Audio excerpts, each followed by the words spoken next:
परम सत्कार योग गुरु प्यारी सात संगत जी, राधा स्वामी जी।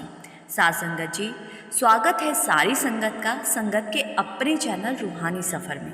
सात संगत जी, अभी हाल ही में बाबा जी ने परोर में सत्संग और सवाल जवाब किए।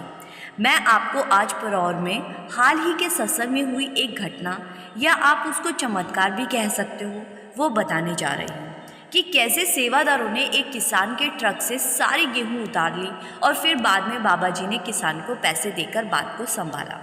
सात संगत जी, ये वाक्य हिमाचल के एक किसान का है।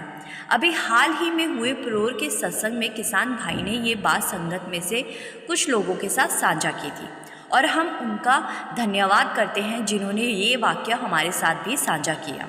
सात संगत जी, ये सत्संगी किसान भाई परोर के पास एक गांव में रहते हैं और बाबा जी को बहुत मानते हैं। इन्होंने बाबा जी से बहुत पहले से ही नामदान लिया हुआ है। डेरे में और सत्संग घर में इनका जाना अक्सर होता है। इन्होंने परोर के सत्संग घर में सेवा भी ले रखी है। सात संगत जी, जैसा कि सब जानते हैं कि अप्रैल और मई के महीने में गेहूं की फसल की कटाई की जाती है और जो मेरे सत्संगी किसान भाई होते हैं वो जब भी फसल काटते हैं तो फसल में से कुछ हिस्सा सतगुरु के घर जरूर पहुंचाते हैं। ये सब तो आस्था की बात होती है।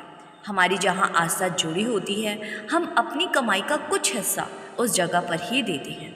तो ऐसे ही जब हाल ही में परोर में बाबा जी का सत्संग होना था तो इस भाई ने भी वहाँ सेवा ले रखी थी और भाई को पता था कि कुछ दिन के बाद होने वाले भंडारे में लाखों संगत यहाँ आएगी और लाखों लोगों के लिए लंगर भी बनाए जाएंगे। फिर ये भाई सोचने लगा कि हमारी फसल भी कटने वाली है तो मैं सबसे पहले 5 बोरी गेहूं की सत्संग घर पहुँचाकर ही बाकी की गेहूं की बोरियों को मंडी में लेकर बेचने जाऊंगा। अभी भंडारा शुरू होने में 20 दिन का समय था और इधर फसल की कटाई शुरू हो चुकी थी।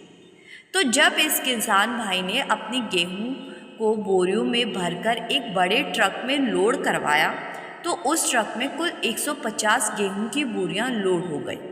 फिर किसान भाई सबसे पहले उस ट्रक को लेकर सत्संग घर पहुंच गया। उसने सोचा कि पहले सत्संग घर में 5 बोरी उतार दूंगा, फिर बाकी की बोरियों को लेकर मंडिल चला जाऊंगा।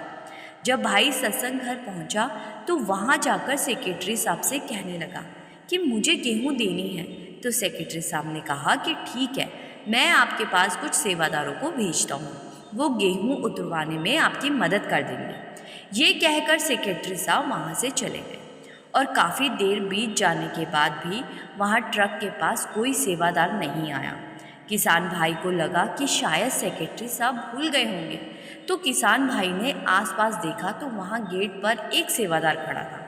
तो किसान भाई ने कहा कि आप 5 बोरी गेहूं उतरवाने में मेरी मदद कर दो। तो वो सेवादार वहाँ ट्रक के पास आ गया और किसान भाई के साथ 5 बोरियां उतरवाकर अंदर स्टोर रूम में रखवाने के लिए चला गया। जब ये दोनों अंदर स्टोर रूम में गए तो स्टोर रूम में पहले से मौजूद एक सेवादार को देखकर किसान भाई खुश हो गया क्योंकि ये किसान भाई के बचपन का दोस्त था। तो ये दोनों वहाँ बैठकर अपनी पुरानी बातें करने लगे। वहाँ दोनों ने चाय भी पी। फिर लगभग आधे घंटे के बाद किसान भाई अपने ट्रक के पास वापस लौट आए और किसान भाई देखकर हैरान रह गए कि ट्रक तो पूरा का पूरा खाली हो चुका है। बाकी की सारी बोरियां भी सेवादारों ने उतारकर लंगर घर में पहुंचा दी थी, जबकि किसान भाई तो 5 बोरियां ही देने वहां पहुंचे थे। किसान भाई समझ गए कि मेरे स्टोर में जाने के बाद सेक्रेटरी साहब ने सेवादार भेजे होंगे और उन्होंने शायद ये सोचा होगा कि ये पूरा ट्रक खाली करना है और गलती से उन्होंने पूरा ट्रक खाली कर दिया। लेकिन किसान भाई ने वहाँ किसी से बात नहीं की और चुपचाप ट्रक को लेकर वहाँ से चल पड़े। वो सोचने लगे कि शायद मालिक की यही मर्जी होगी। फिर रास्ते में उनके दिमाग में आने लगा कि अब पूरे साल का घर खर्च कैसे चलेगा, बच्चों की फीस, घर का राशन और बाकी सब खर्चे कैसे चलेंगे। सात संगत जी, किसान के लिए तो उसकी फसल ही सब कुछ होती है। किसान भाई ने मन ही मन बाबा जी से अरदास की, बाबा जी अब आप अपने आप संभाल लेना। ये कहकर किसान भाई मंडी जाने की बजाय अपने घर की तरफ चल पड़ा क्योंकि अब मंडी में बेचने के लिए उसके ट्रक में कुछ नहीं था। तो ट्रक में बाबा जी के शब्द सुनता हुआ ये भाई चले जा रहा था। रास्ते में किसान भाई की नज़र एक बुज़ुर्ग सरदार जी पर पड़ी, जो कि किसान भाई के ट्रक को हाथ देकर रुकवाना चाह रहे थे। जैसे ही किसान भाई ने बुज़ुर्ग सरदार जी को देखा तो उनके पास ले जाकर ट्रक रोक दिया। बुज़ुर्ग कहने लगे कि बेटा, मेरी बस छूट गई है, क्या तुम मुझे आगे मेरे घर के पास तक छोड़ दोगे? मेरा घर यहाँ से कुछ ही दूरी पर है। तो किसान भाई ने बुज़ुर्ग सरदार जी को ट्रक में बिठा लिया और इधर उधर की बातें करते हुए आगे बढ़ते गए। फिर कुछ दूरी के बाद सरदार जी कहने लगे कि बेटा, मेरा घर आ गया, मुझे यहीं उतार दो। तो किसान भाई ने ट्रक वहीं रोक दिया और उन्हें उतार दिया। बुजुर्ग सरदार जी वहाँ बनी एक छोटी सी कॉलोनी के अंदर चले गए और इधर किसान भाई आगे बढ़ गए। कुछ दूर चलने के बाद किसान भाई की नज़र साथ वाली सीट पर पड़ी, जहाँ एक बैग रखा हुआ था।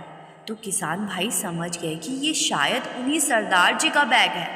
तो किसान भाई ने वहाँ से ट्रक को वापस मोड़ लिया और उसी जगह पहुँच गए जहाँ उन्होंने सरदार जी को छोड़ा था। आसपास देखा लेकिन सरदार जी कहीं नहीं दिखे। फिर किसान भाई ने बैग को जब खोलकर देखा तो उसके होश उड़ गए। बैग में बहुत सारे पैसे थे। फिर किसान भाई ने फटाफट ट्रक को साइड पर लगाया और नीचे उतरे और जिस छोटी सी कॉलोनी में सरदार जी गए थे उस कॉलोनी में जाकर उन्हें खोजना शुरू किया। किसान भाई के मन में बार बार आ रहा था कि किसी के भी इतने पैसे गुम हो जाए तो वो इंसान कितना ज़्यादा परेशान हो जाता है।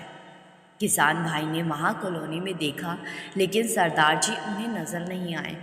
किसान भाई ने वहाँ घरों के दरवाजे खड़खड़ाए और वहाँ के लोगों से ऐसे सरदार जी के बारे में पूछा, लेकिन सबने कह दिया कि इस पूरी कॉलोनी में एक भी सिख नहीं रहता।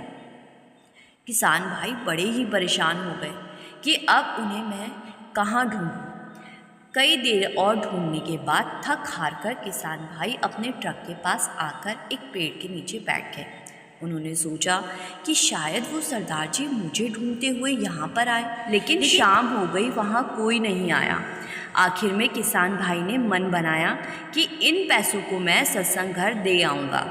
ये सोचकर किसान भाई अपने ट्रक के अंदर वापस आए और जैसे ही आगे बढ़ने लगे तो किसान भाई की नज़र डैशबोर्ड पर रखे एक कागज़ पर पड़ी, जिस पर लिखा था, ये तुम्हारी गेहूं का दाम है, इस पैसे पर सिर्फ तुम्हारा हक है।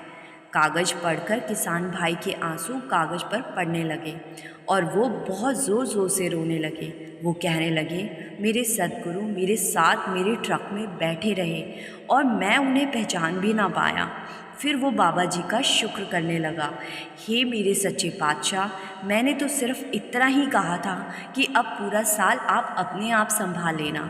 मैंने कभी आपसे सत्संग घर में दी हुई गेहूं का दाम थोड़ी ना मांगा था, लेकिन आप इतने दयालु हो, आपने मेरे मन की बात को भी सुन लिया। हे मेरे सद्गुरु, मैं कितना खुशनसीब हूँ जो आप जैसे गुरु मुझे मिले हैं। साथ संगत जी, आप मानो या ना मानो, लेकिन जब हम अपनी कमाई का कुछ हिस्सा परमार्थ में लगाते हैं तो वो मालिक सूद समेत हमें किसी ना किसी रूप में लौटा देते हैं। मालिक को हमसे कुछ नहीं चाहिए। जो मालिक सारी दुनिया को बांटते हैं उन्हें भला हमसे क्या चाहिए होगा, लेकिन हमारा ये कर्तव्य है कि हमें हमारी हक हलाल की कमाई में से एक हिस्सा परमार्थ के कामों में ज़रूर लगाना चाहिए। आज की साखी में आपने भी देखा कि कैसे बाबा जी ने किसान भाई के गेहूं के पैसे उस तक पहुंचा दिए। बाबा जी तो जानी जान थे। बाबा जी जानते थे कि किसान भाई 5 बोरी गेहूं देने के लिए आया है, लेकिन गलती से सेवादारों ने पूरा ट्रक खाली कर दिया। अब बाबा जी अपने प्यारों को ऐसे निराश कैसे देख सकते थे। साथ संगत जी, इस चमत्कार को ज़्यादा से ज़्यादा संगत के साथ ज़रूर शेयर कीजिएगा, जिससे बाकी संगत भी इस चमत्कार को सुन सके। आप सभी से मेरी विनती है जी, कमेंट में राधा स्वामी लिखकर अपने शहर का नाम ज़रूर लिखिएगा, जिससे कि हम जान सकें कि बाबा जी की संगत कहाँ कहाँ से बाबा जी की प्यारी प्यारी साखियाँ सुन रही है जी। गुरु प्यारी साथ संगत जी, राधा स्वामी जी।